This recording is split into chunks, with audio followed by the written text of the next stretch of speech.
Welcome back to one more session. Today in this session I am going to explain about Article 13. Nothing but judicial review.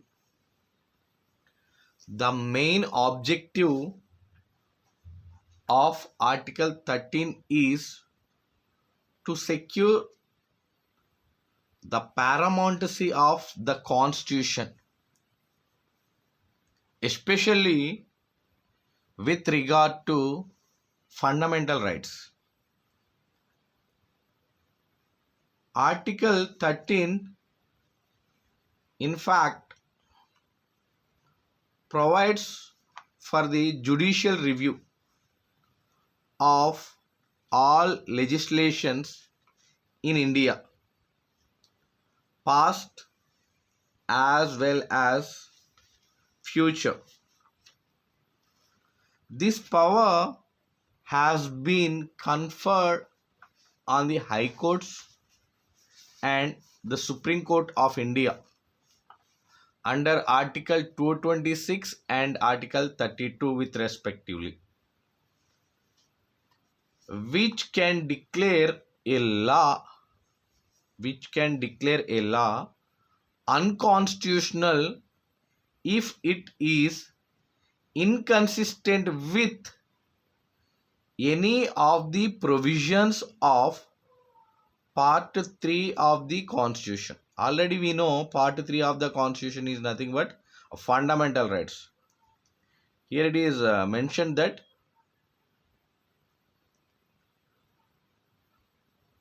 a law unconstitutional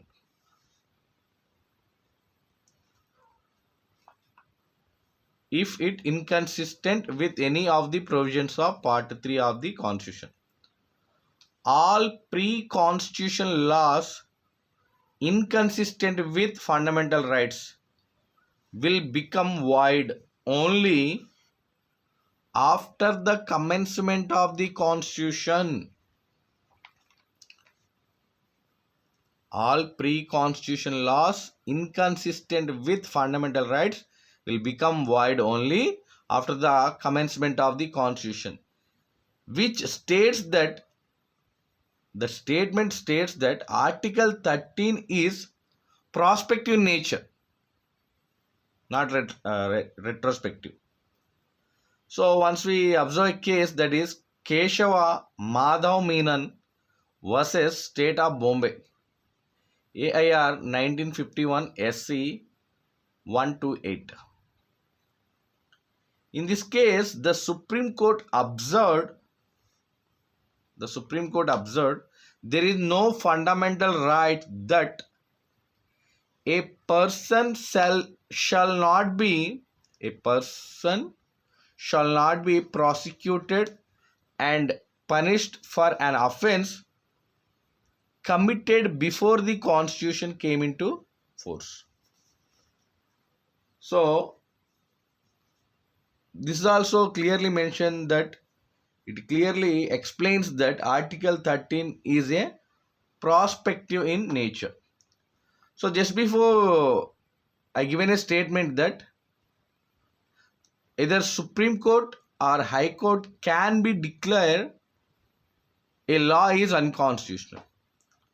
First of all, what is a law under Article 13?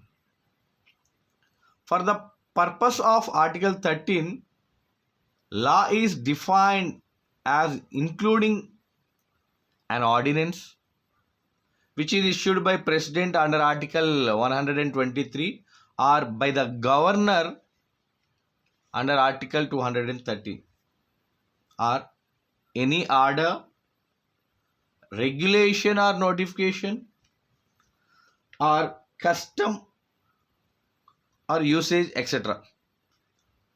The definition of law in this article is wider than the ordinary